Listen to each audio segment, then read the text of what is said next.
That's just an idea.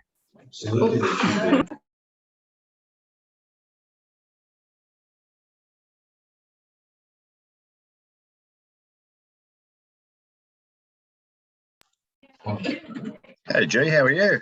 Good morning, Mr. Rathbone. I'm very well. How are you? Going awesome, thanks. First cab off the rank. Yeah, keen as mustard. Yeah. Oh, have you? Have you been on this Zoom since 4? Yeah, I've been waiting for you since 4. Oh, really? Sorry about that. You should have sent me a text. No, I was in the gym early and then I went for a surf. Nice. Really excited for this sales training because Ruma is amazing. Yeah, I've never met her before, but I've heard all the fantastic things about her. So yeah, well, actually 3 years ago, Adam and Floozy and Brendan and I and a couple of others went to Arik and saw her on stage. Oh, okay. Yeah. How good is that? Awesome. Remember what happens on tour Fantastic. stays on tour. What happened, Adam? What happens on tour stays on tour. Yeah, right.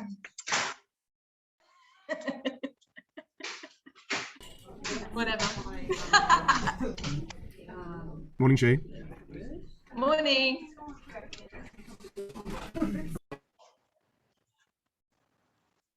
I'll mute myself now.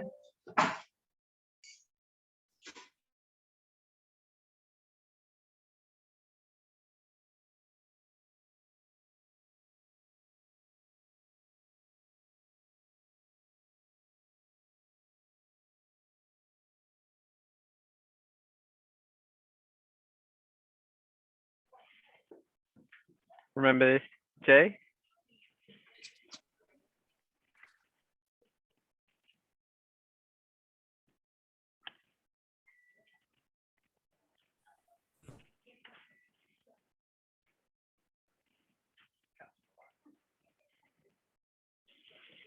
Can you see where I am, Brendan?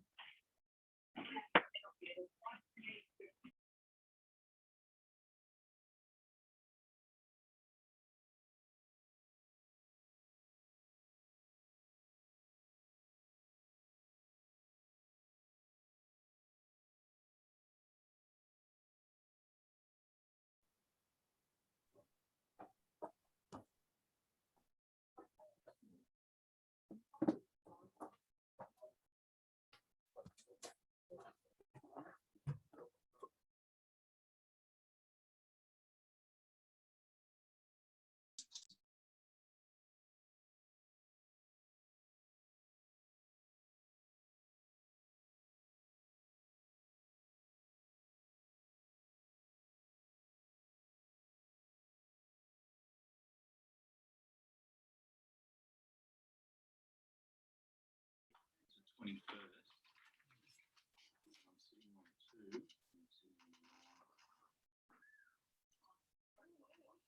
know what that means?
Hello, gang.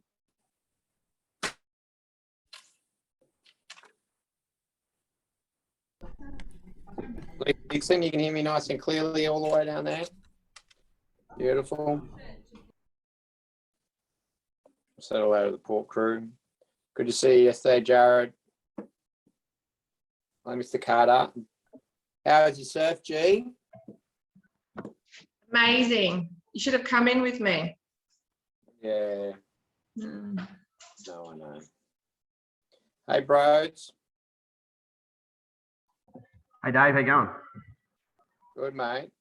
Hey, I didn't ask, how's your auction looking for next Thursday night? We're looking good? I got one super keen guy and a couple others that I'm not too sure about.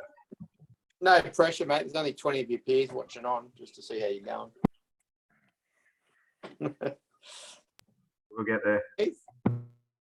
Yeah, I love it. Hello, Heathy. Just to let you know, everyone, I went to a cafe the other day. I opened at 8. Jeff Jowd, was he supposed to be today? No, Ruma. Jeff's on. Oh, okay. Can someone call? Can you get Hales to call Jeff maybe? And just Yeah. This room is not on yet. she's going to be a couple of minutes.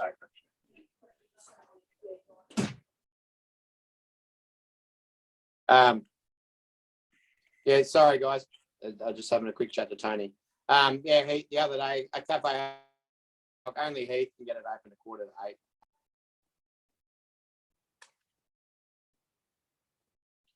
How are you, Mr. Ploozy? Good, Mr. Gray. How are you? Really, very well, mate. So just let everyone know, Ruma has already texted me. She's running a few minutes late. But guys, one thing that our Wednesday mornings for dialogue. I know I said it's for sort of anyone writing 350 or below, but some of that dialogue is pretty solid. So if it'd be good if you can get on, and if not, I'm pretty sure the tape one gets sent out. So if 8 o'clock doesn't suit you, but some of the dialogue we went through yesterday, I think could help all of you. So went through yesterday with making sure that we're role playing with everyone just to be on top of everything. Who else is on there?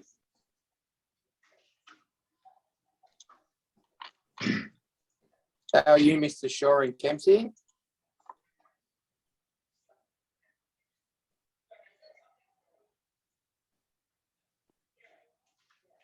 Good chap. A good thanks. He just sent me through. Perfect. And Samet, can you put it in your diary to ring me tomorrow at 3 o'clock?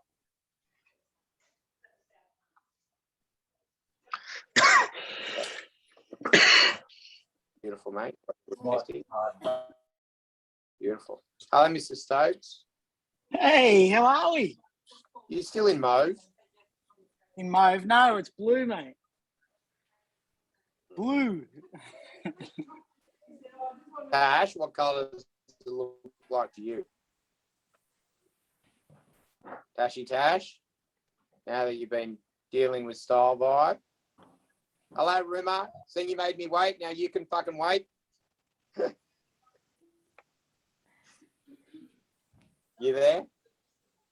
Ruma? Yes, can you hear me, David? Good morning. You made me wait, so now I'll make you wait. You know that. I'm good with that. I want to meet the team. This is so exciting, everyone.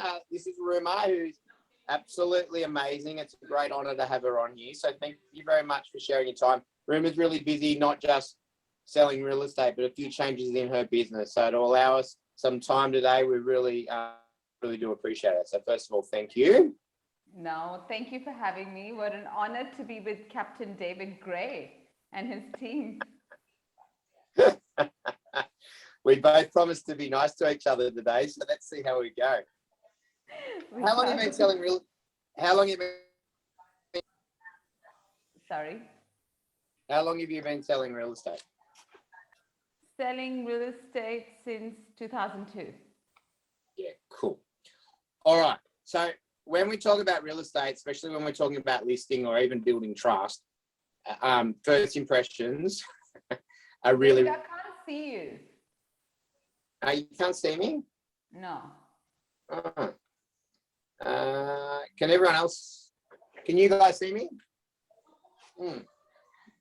Not sure what's. There's no Nah. complaints though. Can only hear. It's just static, mate. Oh, can you see anyone else, Ruma? Yeah, Brendan- I can see a few others. Brendan said you got a face for radio. All right, I'll go over to Brendan's computer. One sec.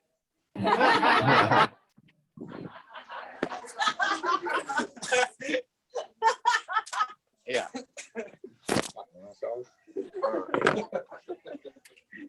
Can you at least still hear me, Ruma? I can hear you. Beautiful. Oh, I'm at the famous Brendan. Oh, wow. Look, he's got a thing. Look, even I look good on this. He's got a fucking filter. What up? Oh, sorry, I'm mute. One sec, Ruma. One sec. Let's get me out of here. You get rid of that. All right. There you are, Brendan has got a filter, Ruma. I know. I wondered why he always looks so good. This is exciting. That's okay. Okay, Ruma. We good? You got me? Can you see me? Yes, yes. Now I can't hear Ruma. Oh, I had it. No, they'll check the use out.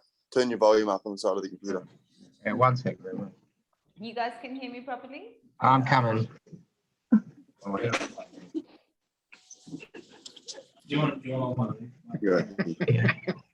Yeah. Wow. All right. This is a really good start. Cool. All right, Ruma. Now I can't believe I'm going to ask this question because it's all about first impressions.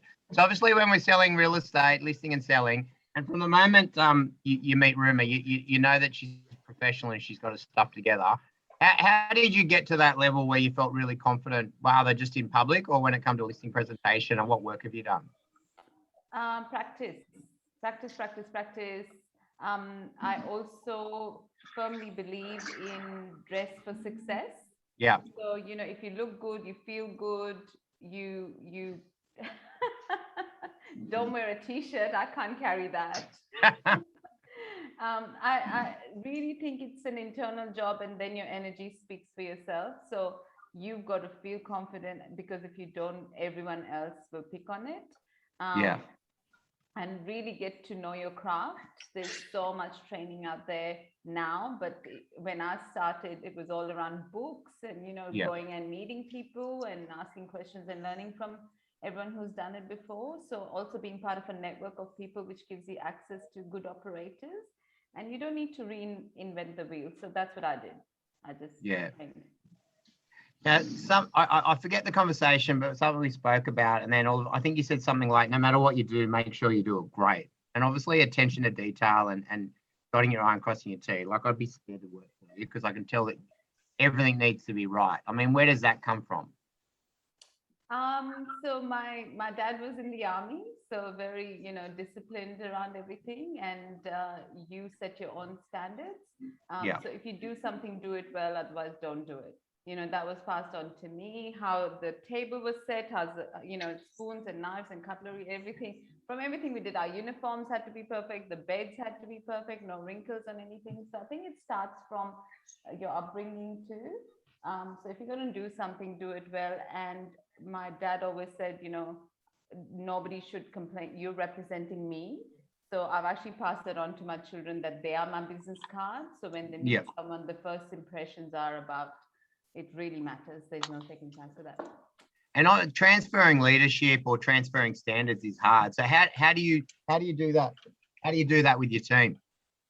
I've always been, you know, very clear about leading from the front, in the sense that you've got to lead by example, and you have to set high standards. So people will only do what they see you doing. They won't do what you tell them to do, but don't do it yourself. So if I tell everyone, be healthy, take care of your health, but I'm not doing the same, they're not going to do it. So it really comes down to actions, David. People will not follow your words, but they'll follow your actions. Cool. Now there's a thing called ARIC. Now I've been up there. Never probably sat inside ARIC, but I certainly do the nighttime activities pretty well. You got on stage. What was your message up there? So the message was around resilience in life and real estate, and it came in a very timely manner because I'd gone through a lot of challenges leading up to that opportunity to present at ARIC. So it was a scary experience, but something I prepared for. So I went to National School of Drama to learn how to present to people. And once again, if I was going to get on that stage and 20 minutes per person is invested in me, I had to do everything on my part to make sure that I do it well. Yeah, cool. So we've been lucky enough, we spoke to Marnie Senior a few weeks ago, and she pretty much raised her kids herself, and you've got a pretty similar background. So how the hell do you manage? I know you're writing amazing figures, I won't quote them, but they're brilliant figures that you're writing. How do you manage to write all those figures, keep your wellness in, and also, look after your family? So I always talk about having a jar and only having things in your jar. We all have the same amount of time. And so for me, the three big rocks in my jar are my health, my children, and then my work. And I have little time for anything else and little time for noise. So I don't watch much television. I have to outsource a lot of things like, food and housekeeping and all that stuff. So that when I'm with my children, I'm truly present. And then when I'm at work, I'm present and I take care of my health first. So I think it really comes down to priorities and then managing your time around it and asking for help and support. Well, most of the people on here today didn't ring me and wish me happy birthday, but you did, which was really nice. But I've got a really loyal team, so thanks for that, guys.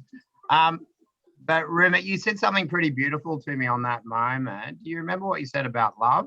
Do you remember what you said? About only having time for what?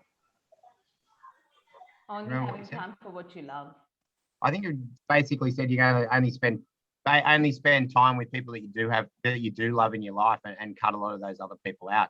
Isn't it funny? We do so much people pleasing, but well, I mean, where did that come from? I don't know. Do you remember exactly how you said it to me, and where did that come from? I think it comes from growth, David. Like we give so much of our time to so many people. I was trying to please everyone around me in my life, and you don't get to learn any different till you actually go through the experiences and disappointments. And you invest so much of your time, energy, and love in people that actually don't deserve it. So if I could learn that very early in my life, I would have saved myself a lot of heartache and a lot of pain. But only, we have to be very clear. Josh Vegan says, be very clear on your 10s, like do your 10 and do your 10 really well. Yeah. And then if it's your 2 or 3 things or people that you don't enjoy, don't spend oxygen. Like we're so busy and our industry demands a lot out of us and then our families and our health. So if anything or anyone is a 2 or 3 in your life, like don't spend time there. I love it. Now, I mean, at your stage in your career and other people that we get to speak to, Marnie, and that, it's all about balance and maybe spending time with our loved ones. But at the end of the day, to get going in this real estate career, like to get going, like balance, it's not a 9-to-5 job at the start. Like, and anyone that thinks they can and want to make it in sales, I don't care who you are, you're not going to make it. For a period in time, I always say it's a 7 to 7 churn, to get it going, to get the momentum going. And then you've got a business that can, make you whatever you want it to make you. You can pay a fortune for a business like this. We don't need to pay it, but it does need to come in sweat and grind. Tell me about that energy to actually get this ball going, to get to the sort of figures you're writing now. I have always been mindful of my energy. So I have a big poster on my office door saying, you are responsible for the energy you bring into this room. So everyone's got a lot of crap going on, sometimes. And you just need to be mindful of your own energy and not be a blamer. So take responsibility for your choices. I've made so many choices that have not worked for me. I can't blame others for it. Nobody put a gun to my head. So you always have to bring great energy to the room, no matter which room you walk into, whether it's your clients, your children, your family, and you are mindful of their energy. So do the things that help you correct your energy, whether it's reading a book or, listening to a good podcast or music or going for a run and fitness. So we are in an energy game. And, we talk about COVID. COVID is like not a health crisis for me. It's an energy crisis, how we manage our energy through every challenge. It really comes down to us. So being very self-accountable and raising standards for yourself and then committing to all your choices to do it well. I've always been, I always say I'm very competitive by nature. I always want to, be a winner, but I'm actually competing mostly with myself. Yeah, cool. So I've got ADD at the best of times. So like, for example, when I'm in a meeting like this, I have to make sure I turn my phone over, because if I just see a text, even just seeing that name, it can take me on a different space. So energy is one thing, but presence is another. So we talked about the standards and the energy you bring into your room, but how about presence, making sure that you make that client feel like they're number one? Okay. So I learned this lesson from my 5-year-old, at the time.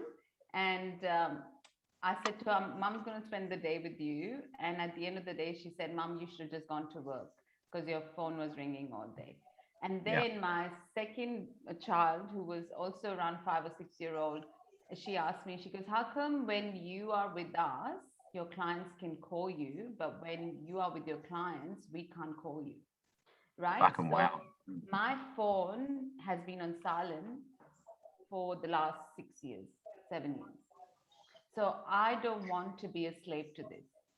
You'll never hear it ring. Unless I'm expecting a call and I can't miss it, I can't afford to miss it, I'll put it on, ring mode, but my phone never, ever rings around me. So, and that's what allows me to be present with you. And that's what allows me to be present in every space that I walk into. And I think it's respectful. Cool. So you take you out of your area. Well, obviously, you're well known by doing all the things that we've just spoken about. I pop you up and I put you into one of the offices up here. Why do they pick you? Why should they list with you?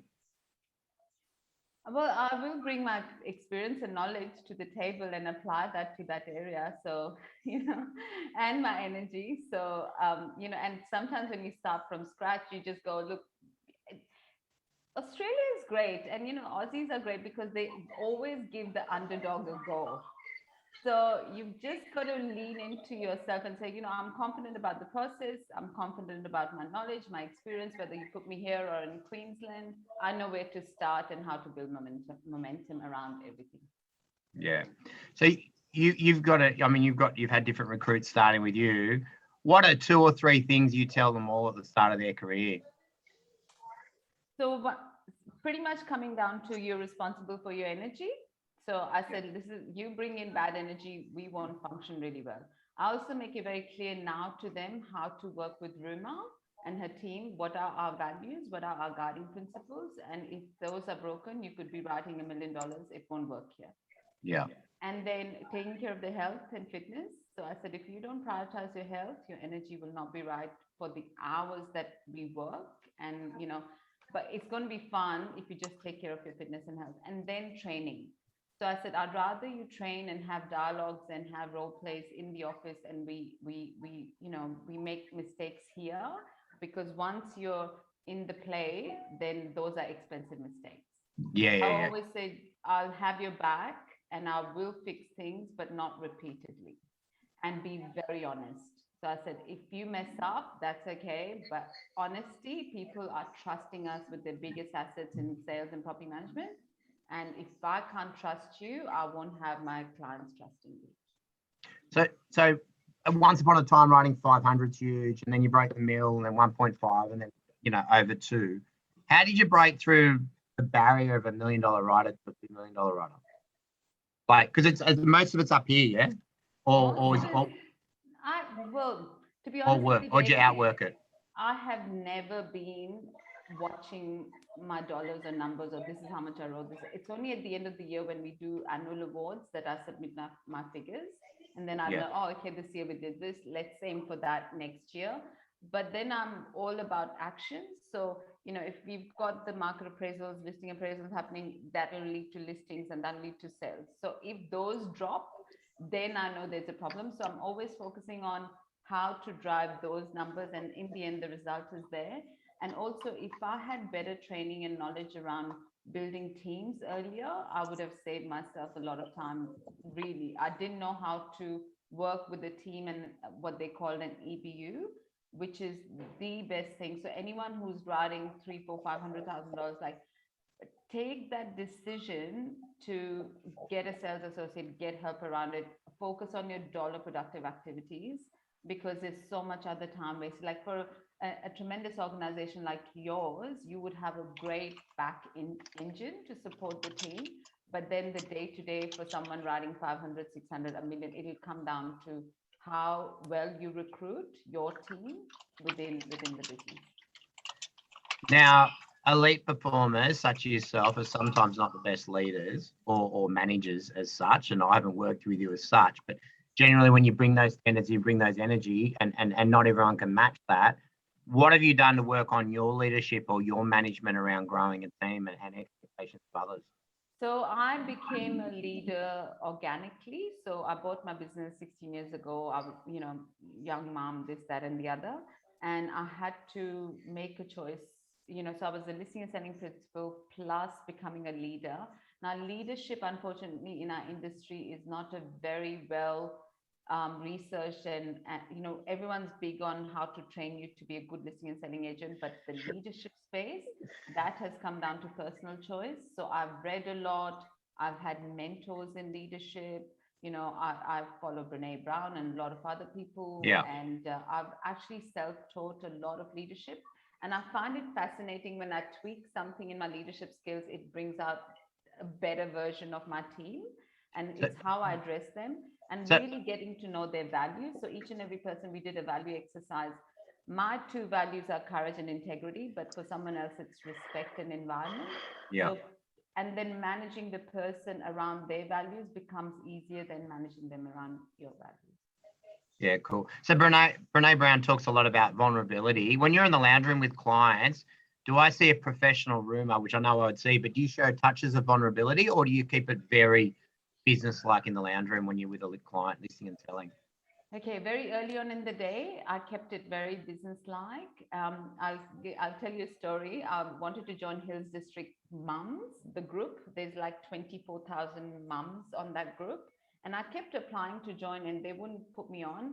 So I didn't have any photos of my children or anything showing that I'm a mother for a long time. So one day I just made it my goal to get on that group. So I called the group organizers and I said, guys, I live in the hills. My children go to the school in the hills. Like, I'm all about the hills. And you're not accepting my thing. And she said to me, she goes, what part of your profile shows that you're a mother? Yeah. And for the first time, I put pictures of my children on.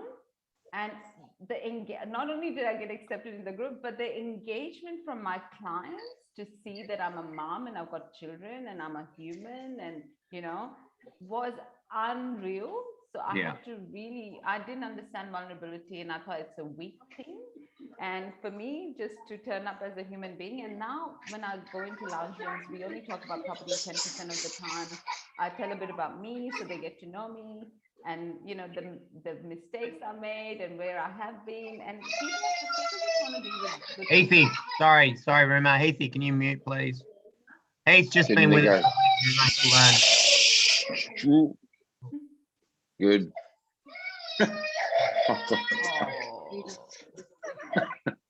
I'm trying. This is reality, guys. This is home.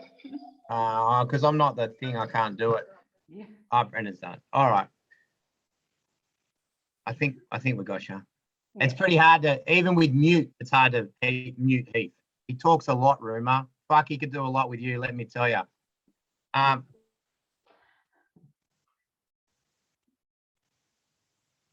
I can't hear you now. I know. Yeah. It was some of my best work, Ruma. You just missed it. But anyway, I'll ring you later and repeat it. Hey, I promised to be nice to you, which I did. The biggest thing I want to get across to the room is your standards. Like, they blow me away and I don't even really know them as such. Like, I just feel them. Talk to me more about standards. Like, how can we improve our standards to our team? Like, how could you motivate everyone watching on to know that they need to be the best version of themselves to get what they want in life? I'm hearing you in and out, David. Sorry. How to Okay. improve standards? Yeah, one sec. You got me now? Yeah, so what I asked the question, I said, one of the biggest things I want to get from the team is around your standards. Like, I don't even really personally know them, but you can feel them, you can sense them, you know they're there. And that's what the lesson I want to get for the team today. Like, if they can get one thing, it's to be the best version of themselves and they'll get whatever they want in life. Like, how could you communicate that to the team? Okay. You got to communicate that to yourself first. Okay, so you have to have that self-talk first. What are your standards? I was lucky enough to have 2 babies, so I had to become the best version of me for those 2 sets of eyes at home, because they have no other exposure. They're just looking at me, and for me, they're not going to do what I tell them to do. It's how I act and is what they're going to do. So once again, around health, around resilience, around courage, around, how do you, I'm actually blown away how many people don't take care of their health. And in our industry, we are so in people's faces. We can't hide behind computers. So having standards around your health, around your fitness, around how you operate. And then, David, you introduced me to the Daily Stoic book and podcast. Yeah. And truly, if you just listen to that every day, and Ryan Holiday says, have a standard where you feel the need to say something, but you have the discipline not to say it. Have the standard where you give people kindness first. It's so easy to react. Have the standards to take responsibility for your choices. It's just daily training on standards. Like, quite often you want to do what you've always done, but to improve your standards, you've got to stop yourself from doing that. And quite often you haven't done a few things, but to improve your standards, you have to take the courage to do those things. They'll all start with your health and mindset, and then with your team, how to help raise their standards is once again by leading and showing, and then helping them, giving them tools. Like you told me about Daily Stoic, and now that's going to be my thing for life.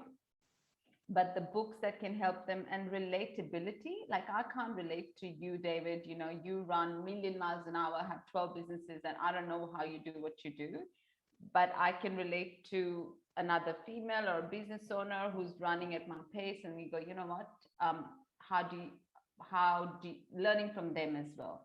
So just reaching out and asking people, but also setting very, very high standards for yourself. It all starts with self, and then everything around you. I felt that, Ruma. That's why I talk to you with an accent, so we at least can build rapport. And I roasted you. I don't think your team knows that, but if you want to go there, we'll go there.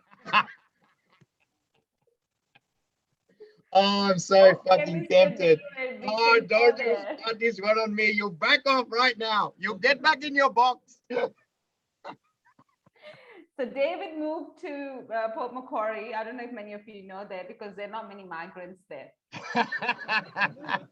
I can't wait to show you around the office.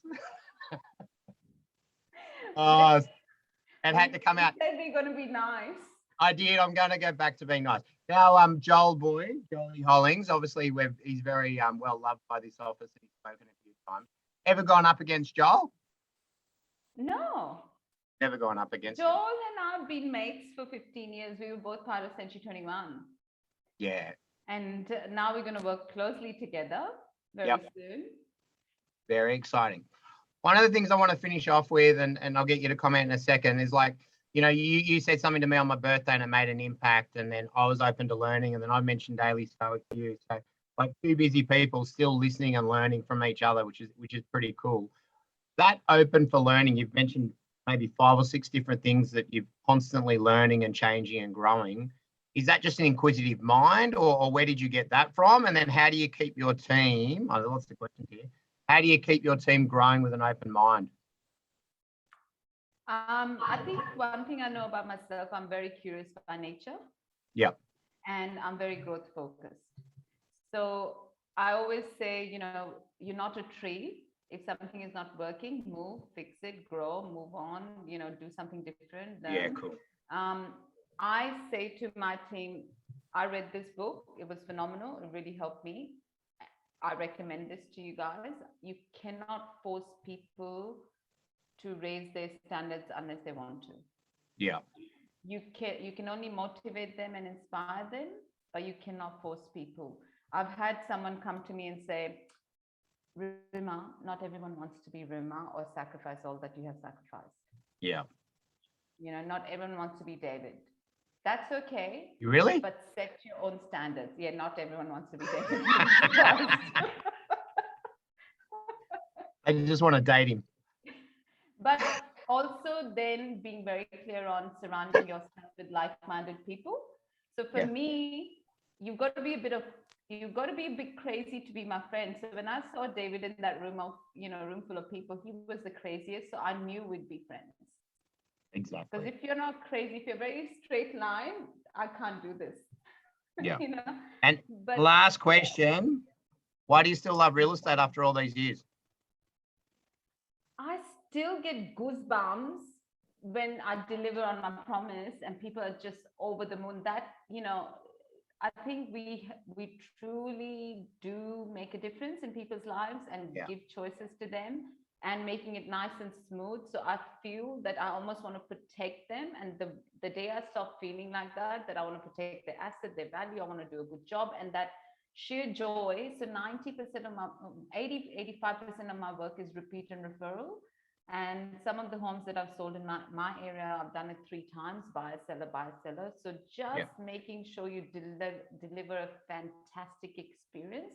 I'm not a great follow-up agent, so I don't keep calling saying, have you decided? But when I'm in the lounge room, I try to be memorable.